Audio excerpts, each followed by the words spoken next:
This is a Friday Shoes production. This is lesson 5-6 in our book on page 275, and our target today is I can estimate by using equivalent fractions and percents. Use our base knowledge of percents and compatible numbers. Here's what we do.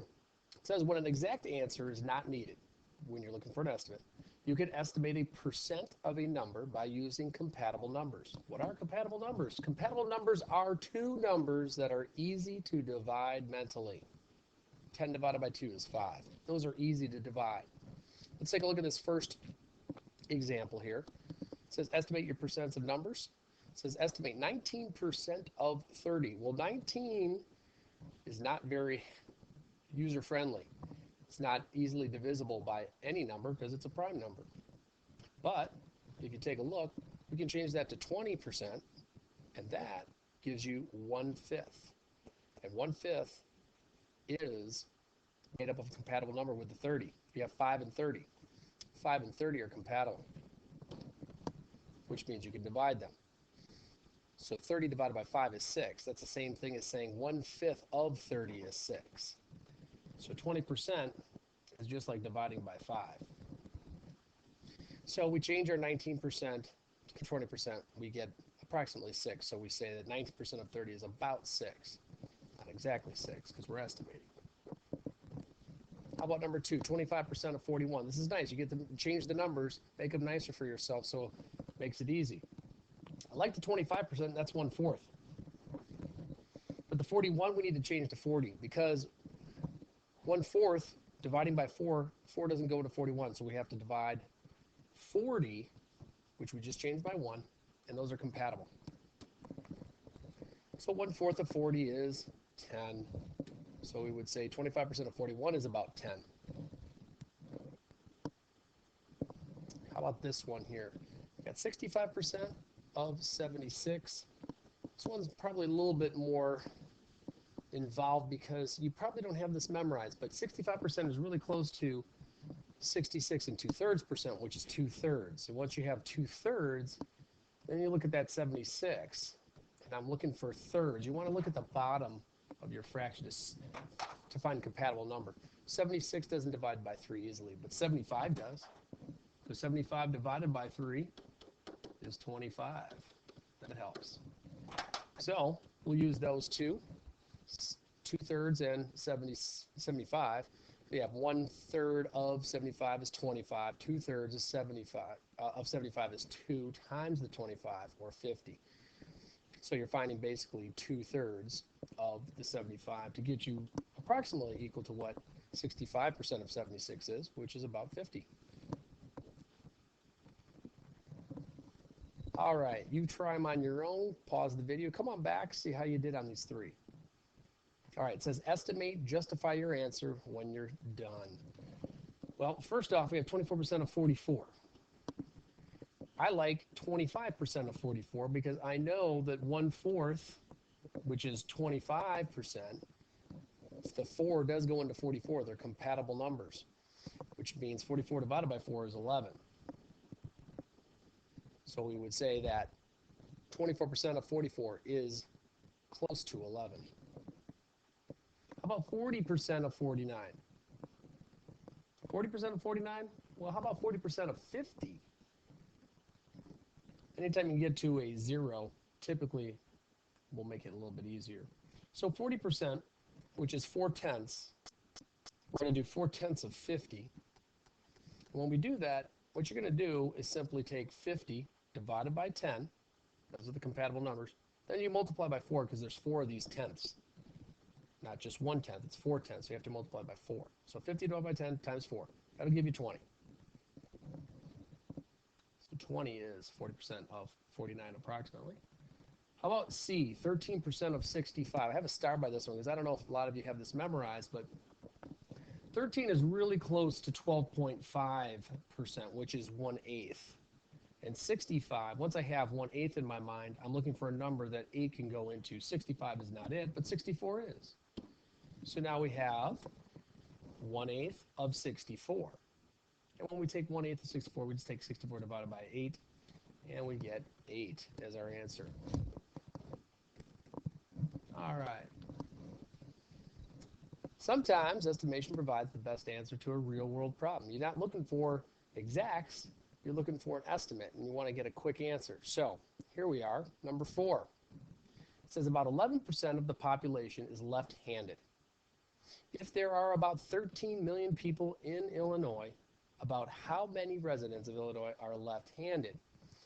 Well, I can see that we're trying to find, because we're looking for left-handed people, that's 11% of the population. So if we had 13 million, we'd simply find 11% of 13 million.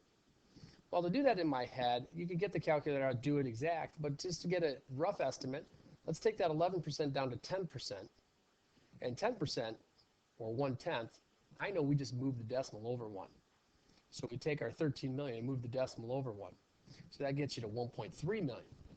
So there's about 1.3 million residents of Illinois that are left-handed, if this all works out. All right, how about you do this one? Pause the video, come on back, see how you do. It says a circulating $5 bill in the United States lasts about 22% as long as a $100 bill. If a $100 bill lasts 9 years, estimate how long a $5 bill will last.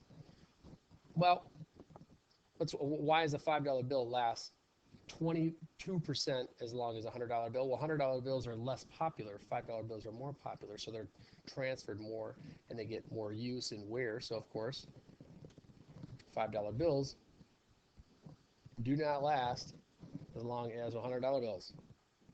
So a $5 bill doesn't last as long as a $100 bill.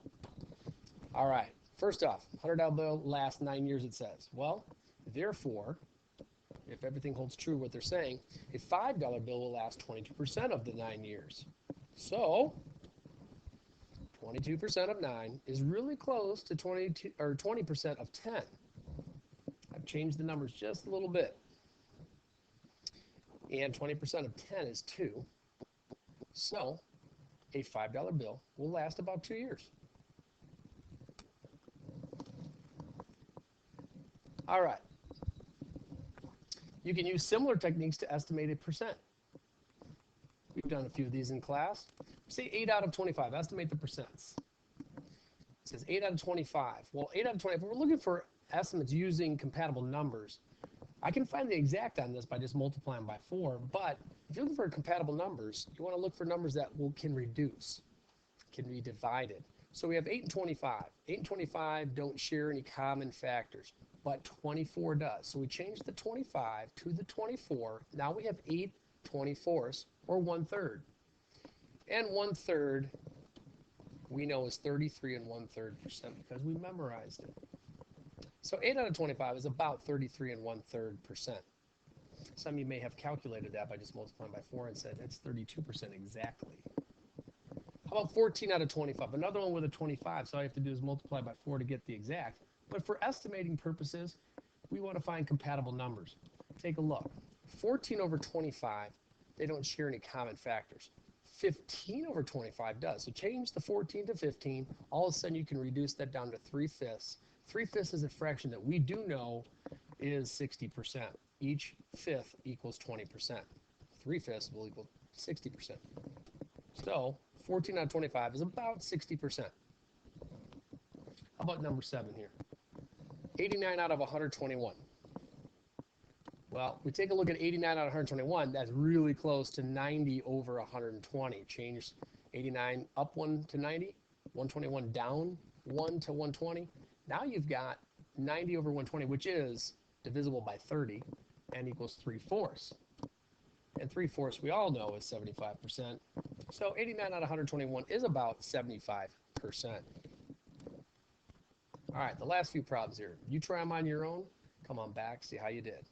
It says estimate each percent. Justify your answer. 7 out of 57 is really close to 7 out of 56. 7 and 57 don't share any common factors, so we change that 57 to 56. Now you have 7 over 56, which is actually reduced down to 1/8. Now, what is 1/8? 1 divided by 8 is 0.125. Change it to percent, it's 12.5%. But you hopefully will have memorized that by now. That wasn't another problem.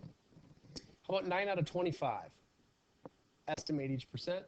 Well, 9 out of 25 does not have a common factor, so we have to change one or both numbers. We change the top number just to 10. We got 10 out of 25. Now we have a fraction that reduces down to 2/5, and 2/5 we do know is 40%. How about 7 out of 79? I'm hoping you see it. 7 out of 79 is really close to 8 out of 80. And 8 out of 80, that is reducible to 1/10. And 1/10 is 0.1, which is 10%.